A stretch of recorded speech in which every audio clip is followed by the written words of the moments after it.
guys, this is my tutorial for a glittered pumpkin spice mug with faux whipped cream and cinnamon sticks. I have already sanded and prepped my tumbler using an 80 grit sanding block and Rust-Oleum rustic orange spray paint.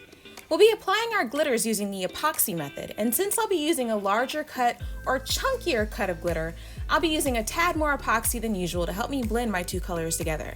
After you add your first layer of glitter, it'll settle nicely into the epoxy, but still be a tad tacky.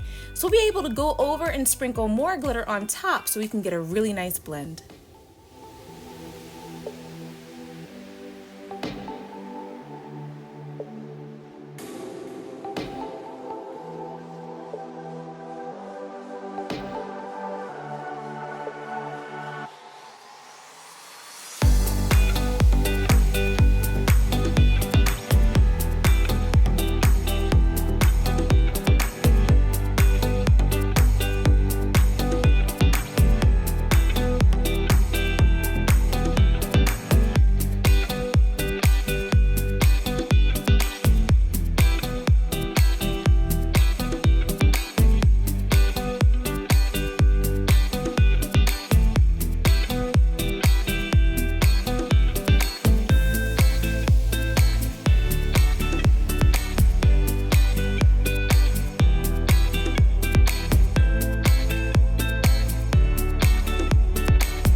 For this particular design, I didn't change out my papers underneath my cup because these two colors make a gorgeous mix that I use for my morning pumpkin tumblers.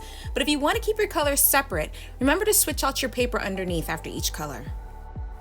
When you're finished glittering, use a sheet of wax paper to flatten out your glitter, let cure, then epoxy till smooth. I did 2 coats of fast set, then I was ready for my decal.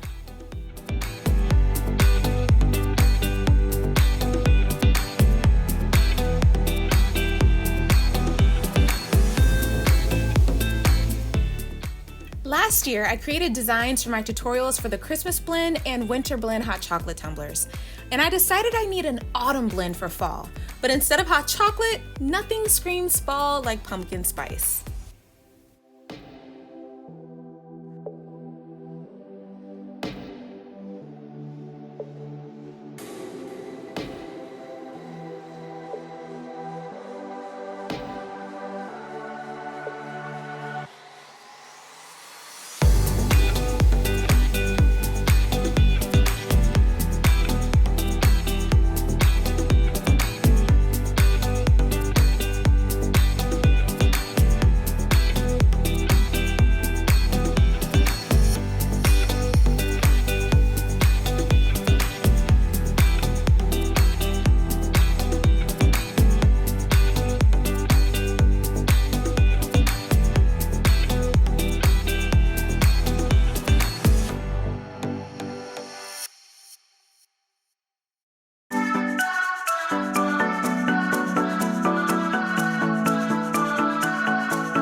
Because my layered vinyl is pretty thick, I decided to seal my vinyl with a coat of fast set and then add my drips. You can also add your drips now and seal your drips and vinyl after your drips have cured, which I have done in the past. But I really wanted my drips to maintain the definition that we'll be creating, and the more epoxy you add, the more definition you'll lose. On average, I seal my layered vinyl about 2 times, but by sealing now, I'll only need to add 1 more coat of epoxy after adding my drips.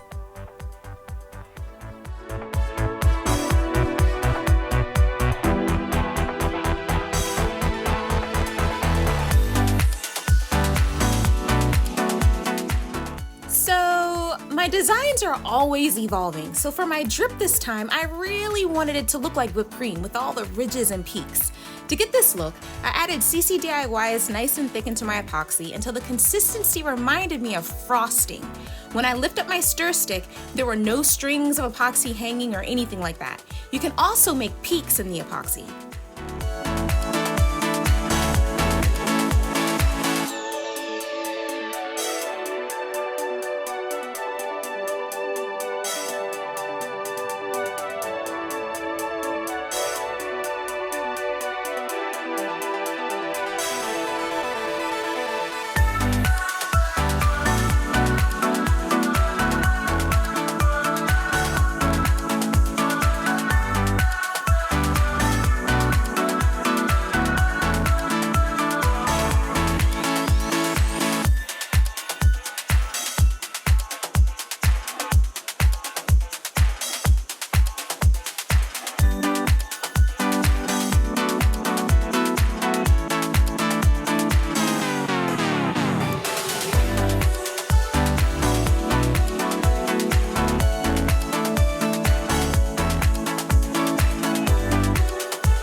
Now, if you make your consistency like mine, your drip will literally not move at all. Where you put it is where it will stay. So if you want a longer drip, you'll need to place it where you want it to be. After I put my drips on my tumbler, they looked exactly the same after it was cured.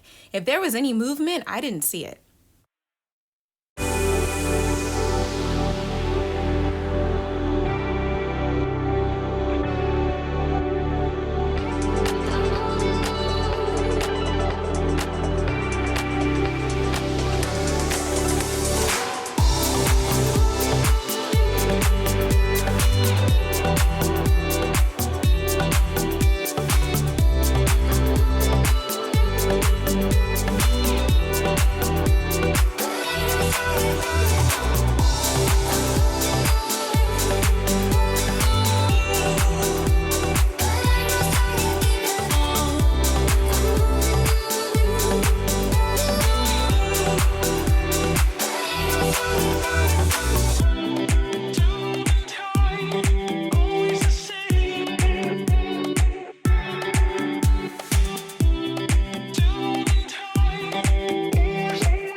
I thought it would be super cute to add some cinnamon sticks to my design, so I ordered some from Common Sense Etsy shop.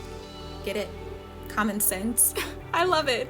You can get cinnamon sticks from your local grocery store, but I love supporting small business, and these little sticks were the perfect size for my mug.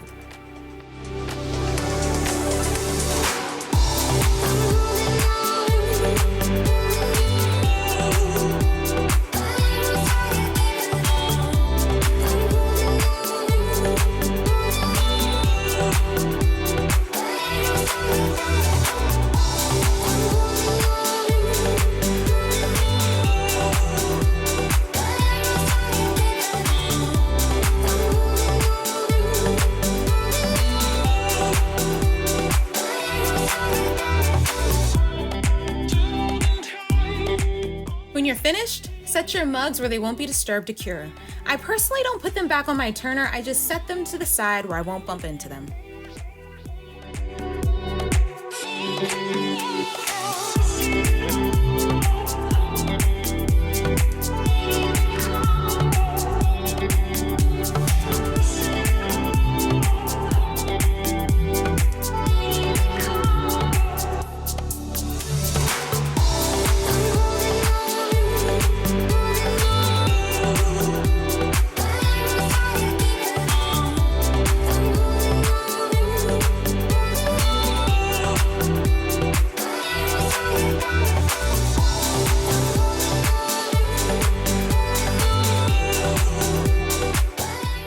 When epoxying your tumbler, make sure you get into all the nooks and crannies on your whipped cream. I go over my mug several times before I'm satisfied. Now you may be wondering, can you epoxy cinnamon sticks? You sure can. I did a quick Google search and saw coasters, cake stands, jewelry. There's this really cool one from aaturning.com that caught my eye. So yes, epoxy away. You can't smell the cinnamon after epoxying. A shame, but still super cute.